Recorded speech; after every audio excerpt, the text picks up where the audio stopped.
Great start for Harry Kane. Let's welcome in Shaka Hislop to talk more about what we saw in this Bundesliga debut for him. Let me start with you, though, Craig. He was absolutely beaming there in that interview. He's definitely happy at Bayern. Well, it's a perfect start for him, really. I mean, I think as his Bayern career evolves, the players will understand his game better, particularly when he's coming short. We saw the first goal, but there was many instances of that in the game when he was taking up these really good positions and the ball either wasn't drilled into him or it was, and there wasn't quite the correct runs off him in behind.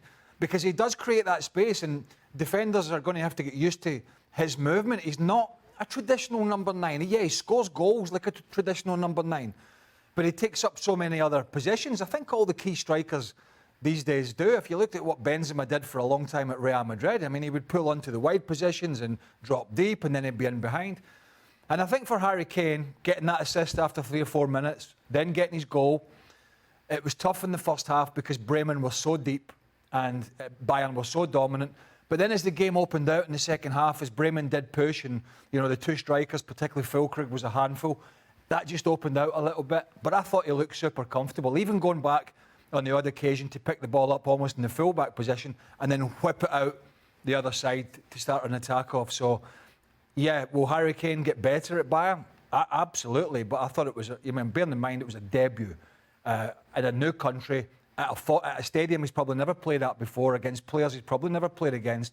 I thought it was pretty good. Yeah, it's hard to not be happy for him, right, Shaka? Yeah, I thought it was a perfect day for Harry Kane. I mean, 4 minutes into the game, you produce that kind of an assist for Leroy Sané to open the scoring. You couldn't ask for much more other than a goal, which did come. And I'm with Craig. I enjoyed everything about this debut. Listen, I don't think anybody questions Harry Kane's ability, his goal-scoring record. I don't think anybody questions that Bayern Munich have gotten good value for their 100 million, particularly in today's market.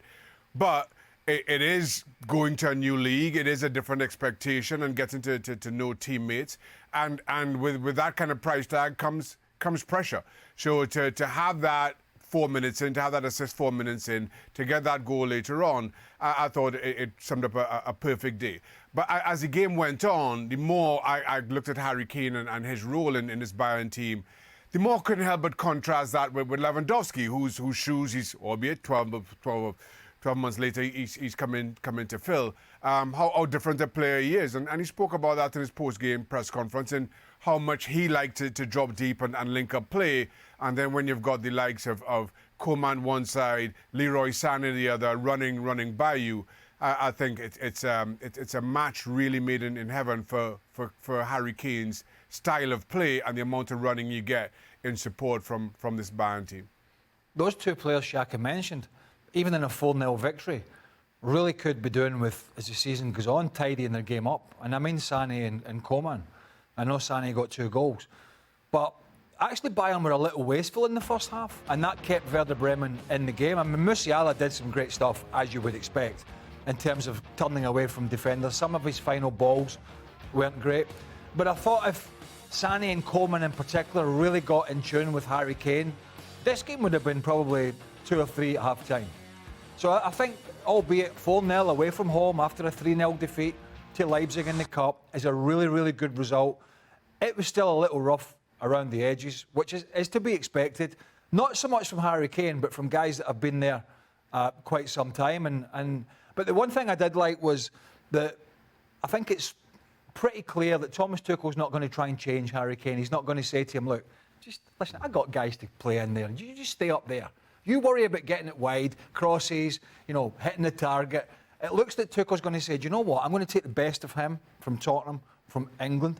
I'm going to put it in this side. I'm going to give him the freedom to take up positions that he thinks is the best. And then the other players that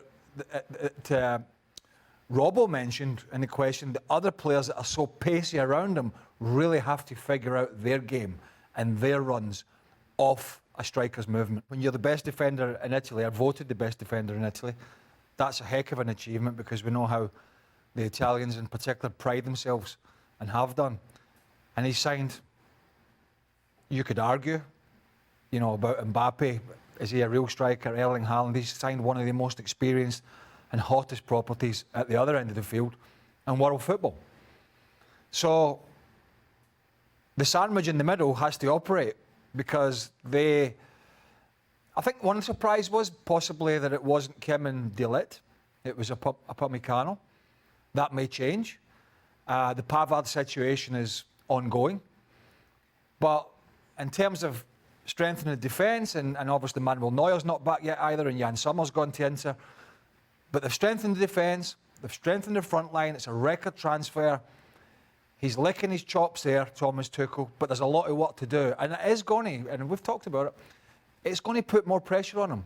Particularly if Dortmund and Leipzig, who we think maybe the teams to press again, put the pressure on and have good seasons. But, you know, Harry Kane, they've got the ready-made replacement for Robert Lewandowski. Let's see if he can match Lewandowski's goals. I mean, 30, 40, 50, that's a lot, but he's got the talent.